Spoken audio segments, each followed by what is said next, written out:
Edward Foley is a professor and constitutional scholar, and he went on CNN and explained exactly how he thinks impeachment could unfold. I think this is really interesting. Let's watch. Among the reasons put forth to impeach President Trump is that he asked a foreign government, Ukraine, to investigate a political rival, Joe Biden. But historically, has there ever been an example where a president was justified to do so? And if a president truly believed a crime had been committed, would he be in the wrong to pursue it? Joining me now to discuss is Edward Foley. He's a constitutional scholar, a professor at Ohio State University's Law School, where he directs the election law program. He clerked, by the way, for Supreme Court Justice Harry Blackmun and wrote this piece in Politico, "Is it ever okay for a president to ask a foreign country to investigate a political rival?" Professor, permit me a long setup to my first question. I want to drill down on the specific legal issue that could confront the Senate. And I would point out that in the Constitution, Article 2, Section 4 says this: the president, vice president, and all civil officers of the United States shall be removed from office on impeachment for and conviction of treason, bribery, or other high crimes and misdemeanor. Then, on the issue of what is a high crime or misdemeanor, I direct people to Federalist 65, where Hamilton wrote this: the subjects of its jurisdiction are those offenses which proceed from the misconduct of public men, or in other words, from the abuse or violation of some public trust. And then you wrote this for Politico.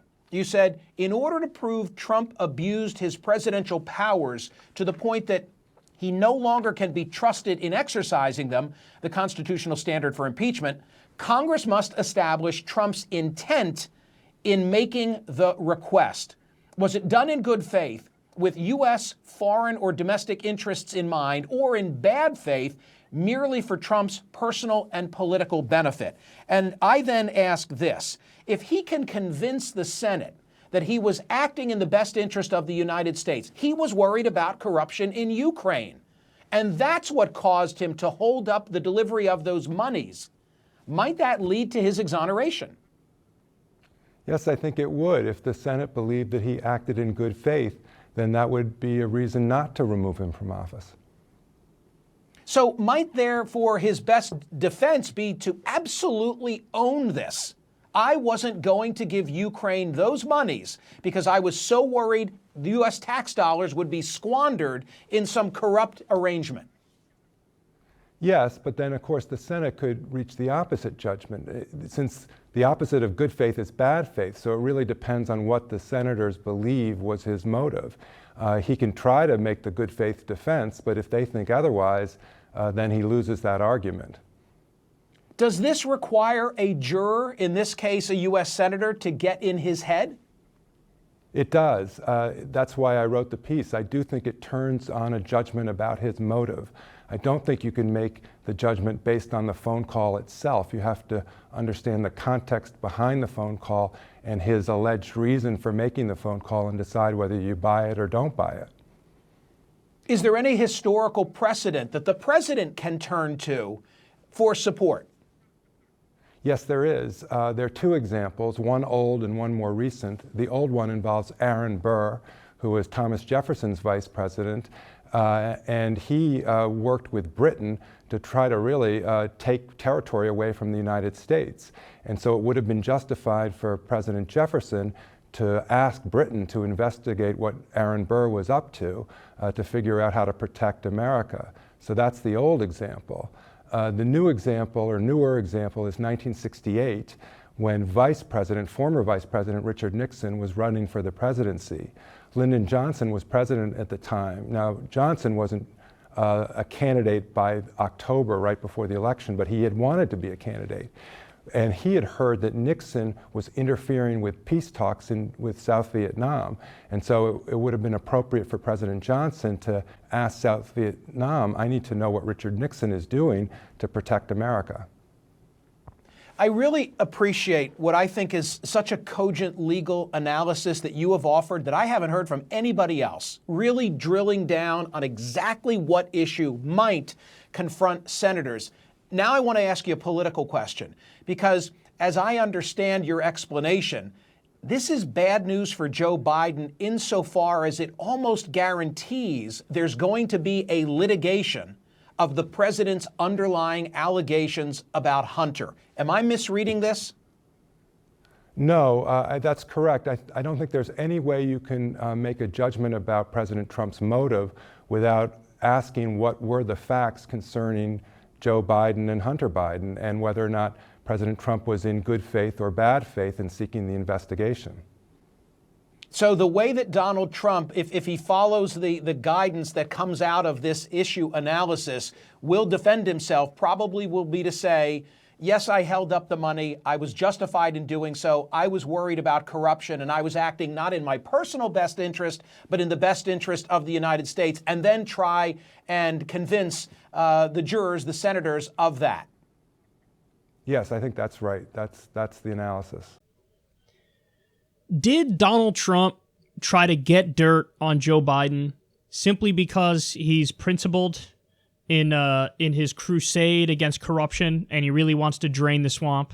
Answer, no. If you think that's true, I have a bridge to sell you. Of course that's not the case. Of course he was doing it because this is his political opponent. That's why he's doing it. Come on, even Trump supporters need to agree with that. However,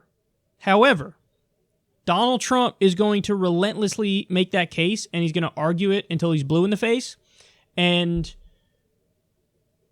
all he needs is for it to work on Republican senators. I got news for you. The Republican senators already agree with him without him even arguing for it. And here's the other thing. Trump's got the biggest megaphone in the country because he's president. And what's interesting and what this professor is explaining is the dynamic as it would unfold is that we could conceivably have an impeachment hearing in the Senate where most of the time is focused on specifically diving into the corruption of Joe Biden and Hunter Biden and the Bidens, and Trump screaming it through a megaphone from the rooftop and the media reaffirming it by having to write the articles about this is the conversation that's happening, this is the hearing that's happening in the Senate. Like, we could conceivably have a situation where, even though it's Donald Trump's impeachment hearing, most of the time is discussing the Biden's corruption. Because everybody knows the argument against Trump. Oh, he was digging for dirt on his political opponents. That's it. How many times can you say that, and how many ways can you say that? Not many. But the opposite, how many times and how many ways can you get into all the nooks and crannies of the corruption of Joe Biden and Hunter Biden and Joe Biden's family since profiting off his public image? A lot. A lot. You could talk about that for a really long time. So now this is why, one of the many reasons why I've been warning against Democrats against this.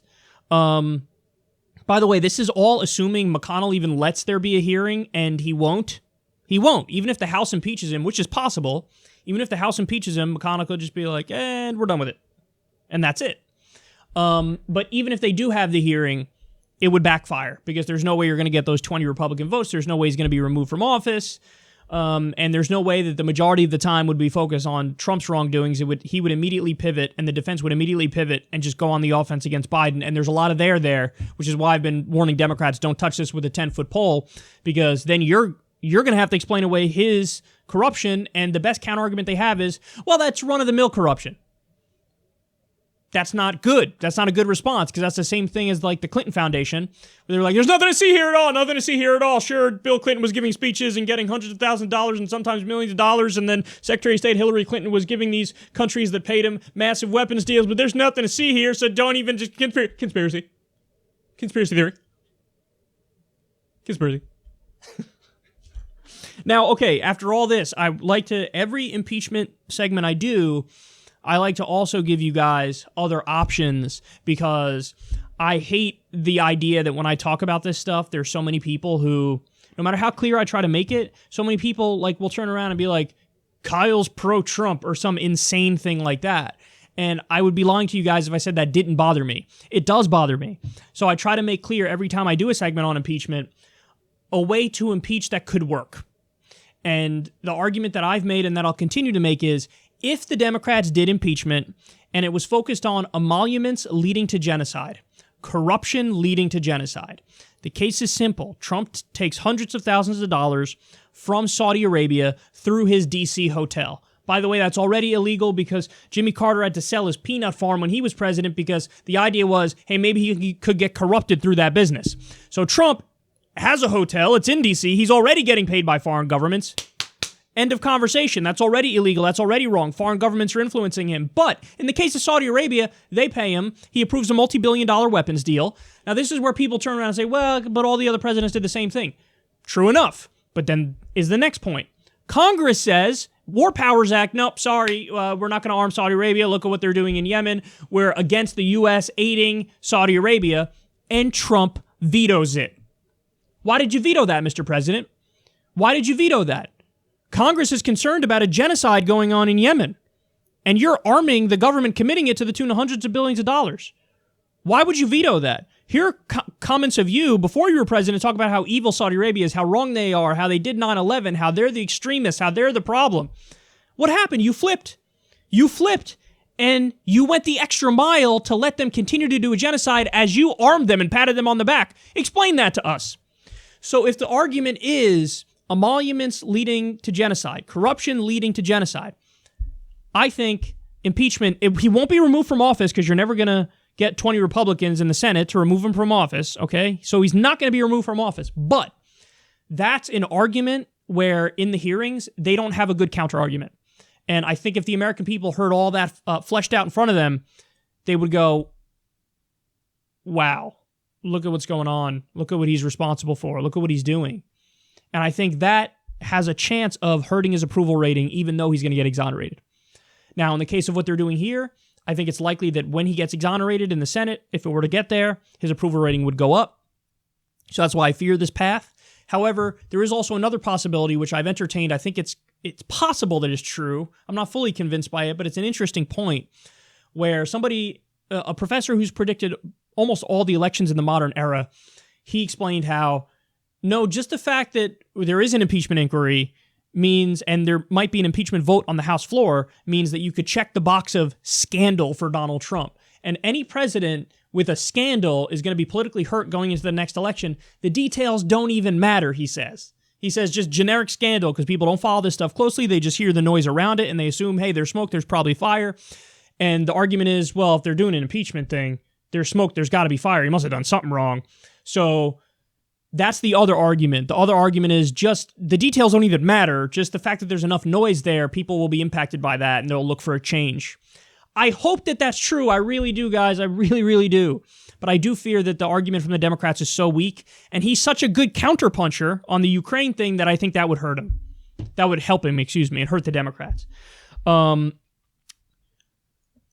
yeah, what's interesting there is you have a professor who's an expert on this stuff explaining in no uncertain terms, this is how it could unfold if it were to get to a hearing in the Senate. And basically, Trump's argument, as Smirkanish says, is just, I'm going to totally own this and say, yeah, I did it, but it was totally appropriate because I was looking for corruption because I'm the president and I have a right to investigate corruption. And he gave other examples of when presidents have, it would have been okay for them to talk about foreign governments, investigating political opponents. So I do think that he has enough of a leg to stand on, even though I think it's total BS that he did it because he really cares about corruption. He did it because it's his political opponent. But he'll make the argument strong enough and long enough where there's enough of a doubt where it would never go the way Democrats want it to go. So anyway, I thought that was an interesting take on impeachment and I wanted to share with everybody.